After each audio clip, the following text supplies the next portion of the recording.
अमरावती शहरात सध्या एकच चर्चा आहे, ती म्हणजे तत्कालीन आयुक्त चंद्रकांत गुडेवार यांच्या कार्यकाळानंतर मनपा आयुक्त सौम्या शर्मा यांच्या धडाकेबाज कामाची। त्यांनी पदभार स्वीकारल्यापासूनच शहरातील गरीब श्रीमंत असा कोणताही भेदभाव न करता केलेल्या या धडक कारवाईमुळे अनेक वर्षांपासून रस्त्यावर आणि फुटपाथवर बसलेल्या अतिक्रमणधारकांमध्ये खळबळ उडाली आहे। आता हेच मिशन अमरावती शहरासह बडनेरामध्येही सुरू झालं आहे। बडनेरा शहराला आता मोकळा श्वास घेता येणार का, जाणून घेऊया। अमरावती शहराचे आयुक्त सौम्या शर्मा यांनी पदभार स्वीकारल्यापासूनच अमरावतीतील अतिक्रमणधारकांमध्ये एक खळबळ उडाली आहे। बेकायदेशीरपणे वर्षानुवर्षे अतिक्रमण करून बसलेल्या राजकीय वशिलाच्या आणि प्रभावशाली व्यक्तींनाही त्या सोडणार नाहीत, अशी भूमिका त्यांनी घेतली आहे।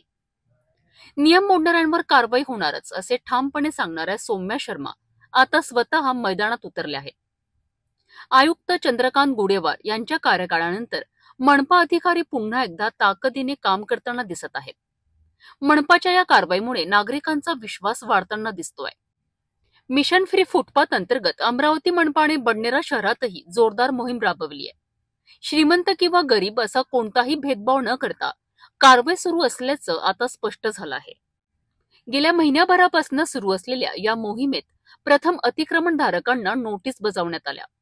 24 तासात स्वतःहून अतिक्रमण काढण्याचं आवाहनही करण्यात आलं, परंतु ज्यांनी याला प्रतिसाद दिला नाही त्यांच्या दुकानांवर नोटीस चिकटवून वेळ देण्यात आली आहे।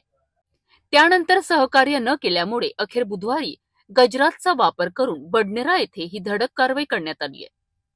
बडनेरा जुनी वस्ती आणि नवी वस्ती परिसरातील अनेक ठिकाणी कारवाई करण्यात आली आहे। यात चांदणी चौकातील गोल्डन वाईन शॉप जवळील ताराचं कंपाऊंड असलेलं अतिक्रमण जेसीबीच्या मदतीने काढण्यात आलंय।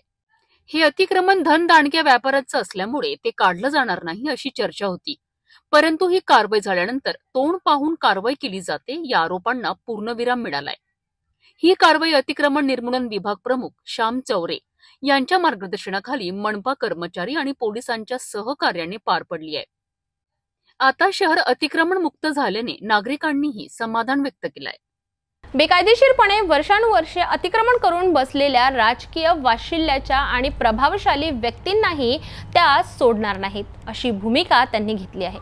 नियम मोडणाऱ्यांवर कारवाई होणारच, मग तो कुणीही असो, असं ठामपणे सांगणाऱ्या सौम्या शर्मा आता स्वतः मैदानात उतरल्या आहेत। चंद्रकांत गुडेवार यांच्या कार्यकाळानंतर मनपा अधिकारी पुन्हा एकदा ताकदीने काम करताना दिसत आहेत। मनपाच्या या कारवाईमुळे नागरिकांचा विश्वास वाढताना दिसतोय। निश्चित काहीतरी करण्याची इच्छाशक्ती असलेली अधिकारी विजन घेऊन काम करतात आणि प्रभावशाली असतील तर कोणतंही विकासात्मक काम थांबू शकत नाही। हेच आयुक्त सौम्या शर्मा साकार करण्याच्या भूमिकेत आहेत। ही कार्यवाही शहराला अतिक्रमण मुक्त आणि मोकळा श्वास घेण्यासाठी नक्कीच गरजेची होती, पण आता स्थानिक स्वराज्य संस्थांच्या निवडणुका जवळ येत आहेत। अशा वेळी कोणते राजकीय नेते या अतिक्रमणधारकांना पुन्हा पाठबळ देऊन ये रे माझ्या मागल्या अशी परिस्थिती निर्माण करतात।